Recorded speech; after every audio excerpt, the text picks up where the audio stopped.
Quand une entreprise atteint une certaine taille, il se passe quelque chose de presque inévitable. L'écart se creuse entre le dirigeant et ses équipes, ses directeurs, voire même parfois ses associés. Et cet écart, bien, il finit par isoler. Ce qui, il faut bien le dire, peut parfois devenir un peu difficile à vivre. Le dirigeant, il est dans un autre monde, vraiment. Pour grandir, il ne doit pas percevoir et il ne perçoit pas les choses de la même manière. Il est dans un autre référentiel, il est dans une autre réalité. Et souvent, ce qui se passe, c'est qu'il a le besoin de se confier, parce que c'est humain, on a tous besoin, dans nos moments de doute, de difficulté, de se confier, de partager nos ressentis.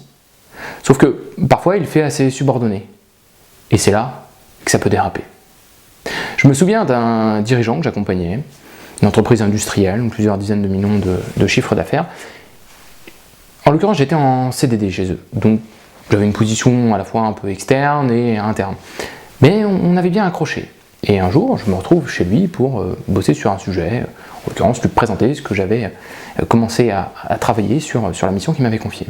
Alors, on est en plein après-midi, et après 2 bières, en l'occurrence les Duvel, il commence à me parler de ses doutes. Il me dit qu'il a des soucis avec certains de ses lieutenants, et il me demande ce que j'en pense. Le truc, c'est que c'était pas mon rôle. Moi, j'étais là pour une mission, pas pour être son confident. À l'époque, bon, j'étais encore jeune et finalement, j'avais pas vraiment compris ce qui jouait. Sauf qu'aujourd'hui, avec le recul, je me rends compte que c'est quelque chose d'assez récurrent, d'assez courant. Beaucoup de dirigeants, accablés par cet isolement, finissent par se confier, parfois trop, et parfois des personnes qui ne devraient pas entendre tout ça, que ce soit des clients, des subordonnés, des partenaires. Et c'est même un problème qui est tellement généralisé que, rappelez-vous, nous avions même eu un président de la République qui avait écrit un livre « Un président ne devrait pas dire ça ». C'est dire, quel que soit le niveau auquel nous sommes, ce besoin de se confier est irrépressible. Et aussi, on se confie tout en sachant qu'on ne devrait pas. Et on a d'autres exemples aussi en dehors du monde de l'entreprise ou en dehors de la politique. C'est aussi quelque chose qui est documenté chez les riches, les multimillionnaires, multimilliardaires, qui souvent se retrouvent à se confier à leur personnel de maison, aussi parce que ce sont les personnes les plus présentes autour d'eux. Des histoires comme ça, notamment avec l'affaire Bettencourt, où on se rend bien compte que ça finit assez mal. Dans le cas du dirigeant, quand il s'aperçoit qu'il a trop parlé, qu'il en a un petit peu trop dit, qu'il s'est un petit peu trop mis à nu, et peut-être pas vis-à-vis de la bonne personne, généralement il va paniquer, il va prendre peur, et il peut, ça arrive, couper brutalement les ponts, en laissant cette personne à qui il se confiait un peu désappointée, désenchantée, désabusée, dans un sentiment de doute important, comme si le dirigeant ne lui faisait plus confiance.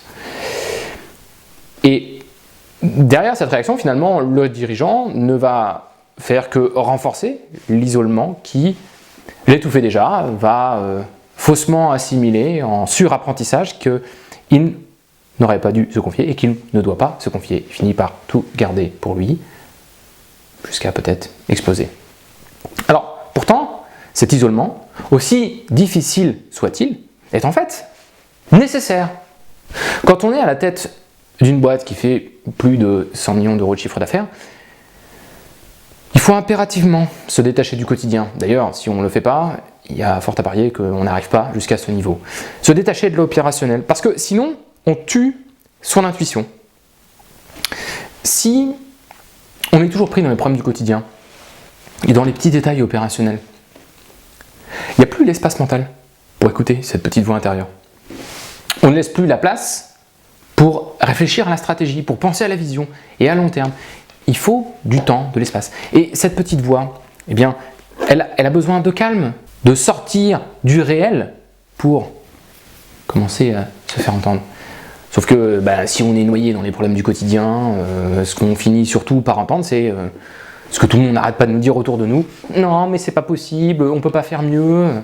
Et ce doute, des équipes, puisque il s'agit, quand on veut progresser, d'aller dans un endroit que l'on ne connaît pas, donc c'est naturel de douter. Eh bien, il peut finir par contaminer le dirigeant.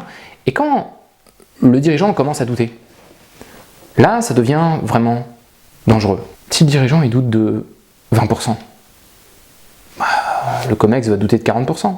Et si le COMEX doute de 40%, ça devient 60% chez les managers. Et chez les équipes opérationnelles, alors là, c'est 80% de doute. Autant dire qu'à 80% de doute, plus personne n'avance. Donc, partager ses doutes avec son équipe, c'est vraiment risqué. Parce qu'à ce moment-là, on met en péril son propre leadership. Il y a ce mythe du dirigeant omnipotent, omniscient, qui sait tout, qui ne doute de rien, qui est en ultra confiance. Et ce mythe, même s'il est faux, bien sûr que le dirigeant est faillible.